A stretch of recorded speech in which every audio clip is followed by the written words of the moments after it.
Good morning, class, and welcome to the paper writing class part two.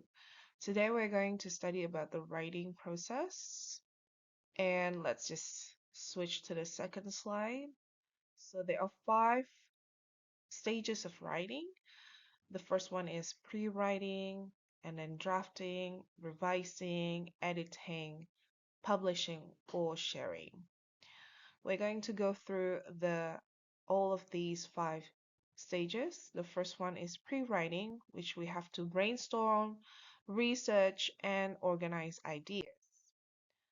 So for in pre-writing, as I mentioned, that it is the stage where we are preparing to write. Okay, so we have to brainstorm on the first one is to find out about what we are going to write about. So we have, for example, we have been given a topic, okay? So we have been given a topic, all right, here. And then what we have to do is we generate ideas of how we could construct uh, based on the topic given. So what do you want to write, okay, in the particular topic? And then you find out, you research about the ideas that you have found out, you research from a lot of different sources, like, for example, articles, books, okay? Depends on what you are writing for. And then organizing the ideas that you have found into some kind of, you can use like um, outlines or mind mappings. So pretty much is just preparing of what you're going to research or what you're going to write about, sorry. Okay, and then for example, the we have here the topic of online learning. Okay, so this person, for example, wants to write not only the advantage of online learning, but also disadvantage. And the person have brainstorm using a mind map. So, for example, for the advantage, the person wants to um, write about the flexibility, okay, of online learning, how the cost advantage of online learning and the accessibility in online learning. And then the person wants to compare with another thing besides advantage with which is disadvantages. For example, like internet connection and then distraction and also how the motivation of the students.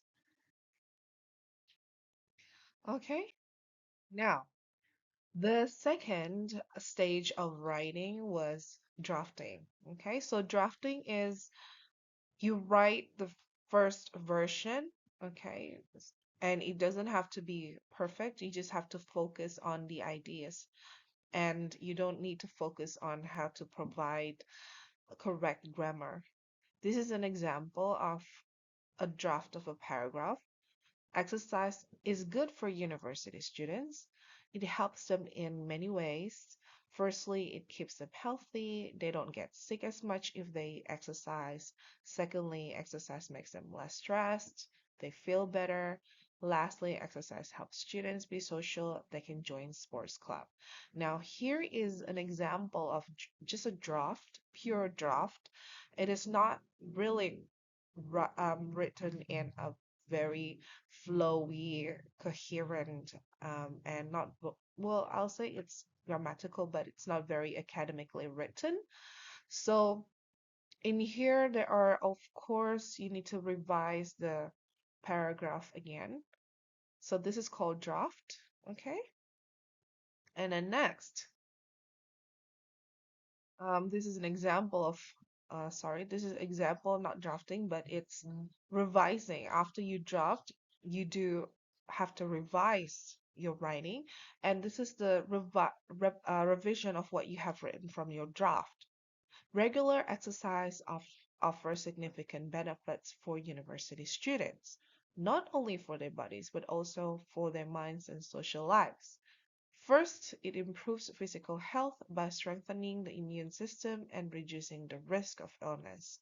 Students who engage in activities like jogging or cycling often report higher energy levels and better concentration in class. Second, exercise is proven way to reduce stress. Physical activity releases endorphins, which helps students feel calmer and more positive even during exam periods. Finally, exercise provides opportunities for social interaction. Joining sports club or group fitness classes allows students to make new friends and build teamwork skills. For these reasons, exercise is essential for maintaining balance in university life. So as you can see, it's already been revised. They use it is very flowy. The grammar has been correctly done, and I know that you can really compare the first one, the first writing, and then this writing, it's a lot better. So from the pre-writing stage, so when you are doing the pre-writing stage, you prepare your ideas, okay, before you begin drafting sentences, like the previous slide. And and sometimes when you are doing drafting and then you revise, I mean you have when you're doing brainstorm and then do your drafting, sometimes people tell you that it's just a waste of time. Okay. But, inexperienced writers, they actually try to skip this step because they think that why do you have to write mind map or you have to um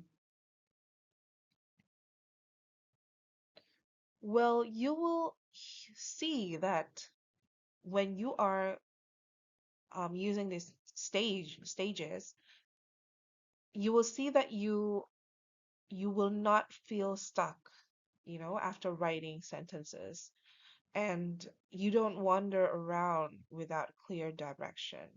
Okay? So from pre-writing until writing your draft gives like shapes to like vague thoughts, and you help yourself to focus um in managing with the scope of the assignment. Okay? And all right.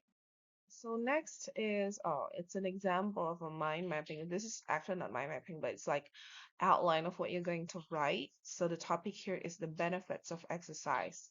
So the main idea, of course, benefits of exercise, and then you have um, the rest of your brainstorming results. So for example, from the physical point of view, the mental point of view, and social point of view. So from the physical, for example, it relates to weight control and health. Mental relates to like reduce stress and improve focus. And social relates to group activities and teamwork. Okay, in paragraph writing, I know that you're going to study about this, but I just want to mention it myself because you will do a lot of writings, especially for academic paper, which will be a final project.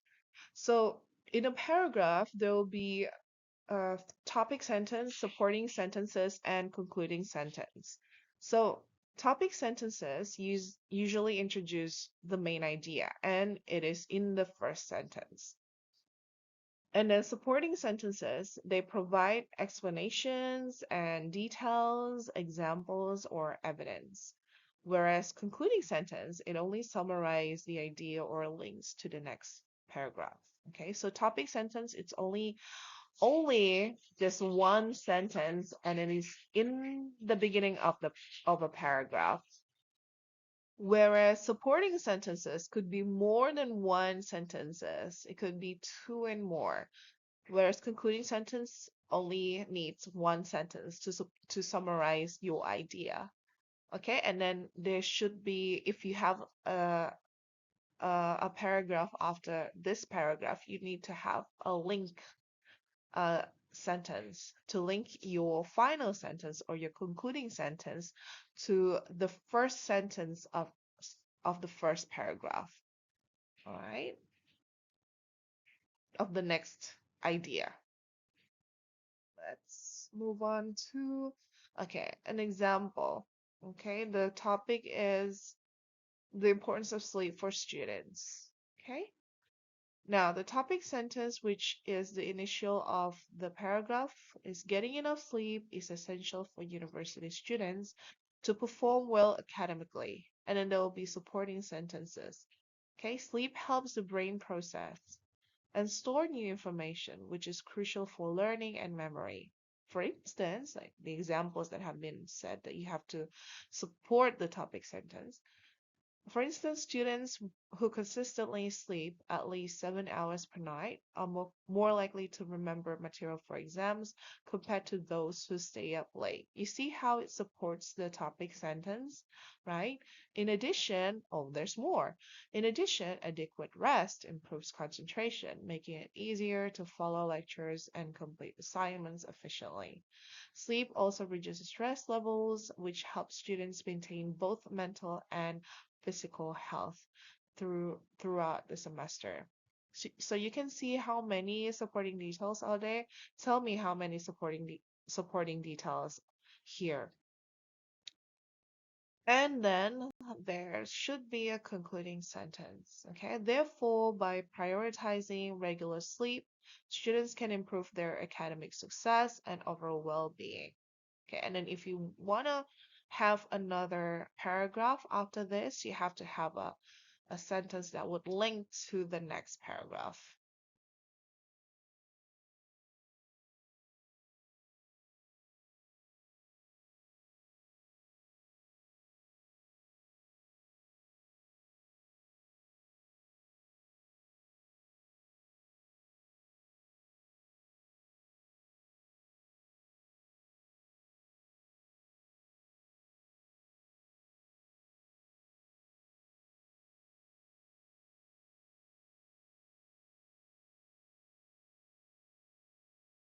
Okay, your assignment is that you have to write a short paper of, I would say not a paper, but it's kind of like an essay because it's not that long. So 2 until 3 paragraphs, about 400 to 600 words on a topic related to our class, or you can choose any topics that are related to English, okay? And then each paragraph must include a topic sentence that introduces the main idea, supporting sentences, which has to have explanations, examples, or evidence, and then concluding sentence that summarizes or links to the next paragraph. Of course, because you have 2 until 3 paragraphs, of course, you have to write a concluding sentence which will link to the next paragraph. Okay, and then there are steps on how to write your assignment. So you have to choose a topic. Okay, I have been provide I have provided the topic which is around learning English or maybe about linguistics or literature, you name it. And then you make a simple outline, okay? And then you write your first draft. Okay, it's written and not typed. Okay, so thank you so much for listening, and I hope that everything is clear for you. And I'll see you next week. I hope um in the class and not like this. Good luck and have a nice day.